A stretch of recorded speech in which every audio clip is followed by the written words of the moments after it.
Welcome to the only daily podcast focusing on compliance news of the day. Each morning, start your day with a cup of coffee and Tom Fox, the voice of compliance, to hear about 4 of the top compliance, corruption, or leadership stories you will need to start your day.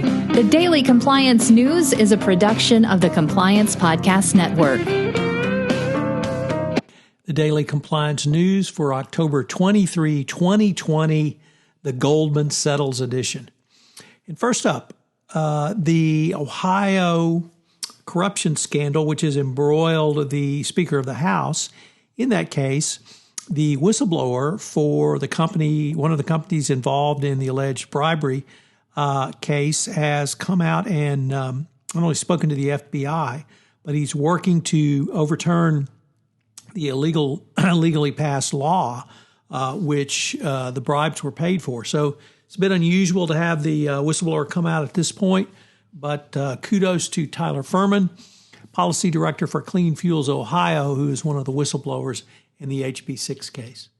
And the huge news of the day, of course, is our lead story. Goldman Sachs pays billions to settle the 1MDB scandal. It will pay $2.921 billion. Of that amount, 1.263 is going to the Department of Justice in a criminal penalty fine, which according to Bruce Rabbitt is the largest FCPA criminal fine ever paid. $400 million to the Securities and Exchange Commission, $158 million to the Fed, $600 million in profit disgorgement, which will be credited for amounts paid to the country of Malaysia, and the rest made up with credits for previous monies paid.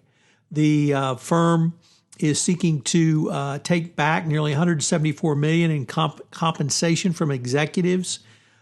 This really horrific imbroglio, which has besmirched the entire name of Goldman Sachs, has cost the firm nearly $6 billion. Although that's more than a rounding error, it may not be much more than a hiccup for Goldman Sachs. But with the JNF FCPA settlement, we had the largest FCPA year of all time ever, and now we have another nearly $3 billion.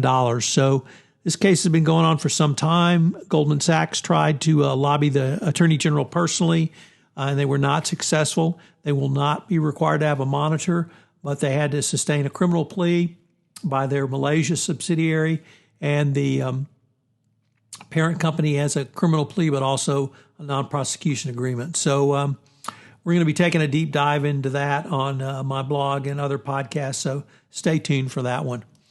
In a really interesting case, Walmart, in a presumptive or a preemptive strike, has sued the U.S. Department of Justice and DEA in an attempt to prevent the U.S. from seeking opioid-related damages in a civil suit.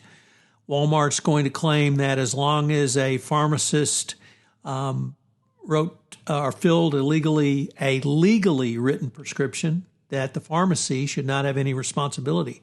Of course, that's horse hockey, and many pharmacists were, if not complicit in leading to the opioid scandal, were involved in conscious indifference and clear avoidance. And finally, do we need a new regulator for tech? For decades, American antitrust laws have been used, but now do we need a more rapid, nimble regulator in the Department of Justice or perhaps somewhere else? Interesting article from the Washington Post. The Daily Compliance News is a production of the Compliance Podcast Network and a proud member of C-Suite Radio. Thanks so much for listening. I hope you'll join me again tomorrow.